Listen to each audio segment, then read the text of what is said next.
they've got shelter and things, but if you're shearing in the high country of New Zealand in the winters, we blade shear. There's still about 4 gangs going around the high countries in the South Island blade shearing. When Phil's finished, or as he's shearing, you'll see it leaves a good centimetre of wool all over the sheep. So they usually do this pre-lamb for a couple of reasons. That's when the wool is at its best commercially, but also when the sheep has most of its wool taken off. If a storm was to come through these high country stations, they've got enough to survive, but they've got little enough that they feel the cold and they'll take their lambs into shelter. If they had a full fleece on and they lamb in the high country and you have a storm, the ewes won't feel the cold because they've got this big woolly coat and their lambs will die of hypothermia. So it's actually done for a number of reasons.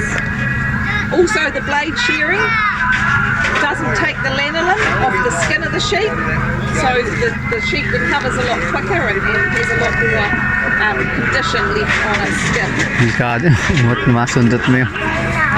Big blade shearing, we think for about 5,000 years, blades have been found in digs in the old Roman times where they've done excavations and things. They've found old brass blades which are not dissimilar to the ones they use today. Not quite done up to the same degree, but similar shape.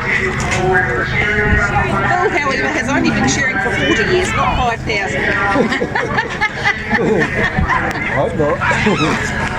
It worked out, he was in the freezing works, and the blade shearing season being in the winter was when the freezing works were in their downtime, so yeah, it was a good skill to have. He's still going, Yep. You don't cut yourself at least once a day, you're not trying hard.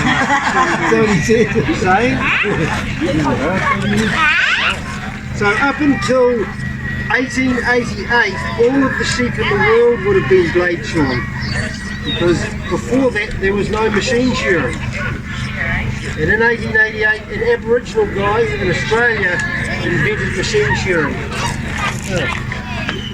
So it's slowly taken over because it's much faster than the blade shearing. And sheep first came to New Zealand in 1773 with Captain James Cook, but they didn't do very good with the Maori people because they knew nothing about pastoral animals and grazing. But in the 1850s, when the Irish and the Scottish and the English settlers came, they brought sheep with them, and they did so well with their guidance that in 1980 there was around 80 million sheep here in New Zealand. So our New Zealand's economy up until that time literally ran off a sheep's back. And there have been times in history, not in recent history though, where wool has been more valuable than gold. And still in England, the Chancellor of the Exchequer, who is in charge of the funding in England, actually sits on a woolen cushion, and that signifies that who has the wool has the wealth. So back in the 1950s here in New Zealand, wool was worth £1 a pound, and a sheep would grow about 10 pounds of wool each year. So that was a lot of money back in those days.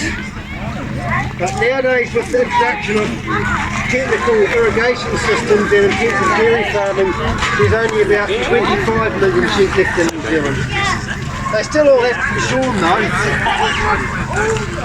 And shearers go out usually in the summertime in gangs and shear, and they shear for 8 hours a day, and in that 8 hours they will burn between 5,000 and 7,000 calories, and that's the same as running 2 marathons each day.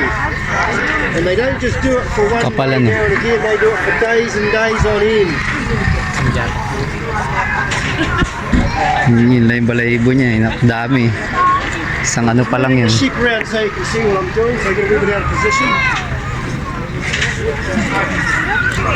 It's really held its commercial value, and a lot of clothing is made with merino wool, goes all overseas. It's an amazing product, right from your undergarments to your outer garments. Wools like this would be used still in your carpets, shoes. I don't know if any of you people wear shoes. shoes, but they're fully bit made clever, of isn't wool. it? And my son, who will go through Nearly all off. a pair of shoes in 4 months, has Very actually worn a clever. pair of the Allbirds for 2 years. So they're very strong and durable. It's good to see people finding or going back to using a product like this that won't harm future generations. It will actually break down our landfills. So come and have a look at the sheep and you'll see the difference between the machine shearing, which is very close, and the blade shearing, and you can touch it and and you feel the lanolin left on its fleece.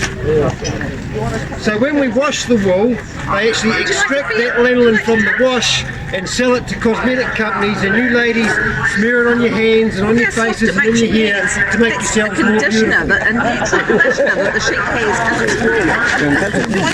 Good idea. It doesn't work. It doesn't work, don't you? I reckon it was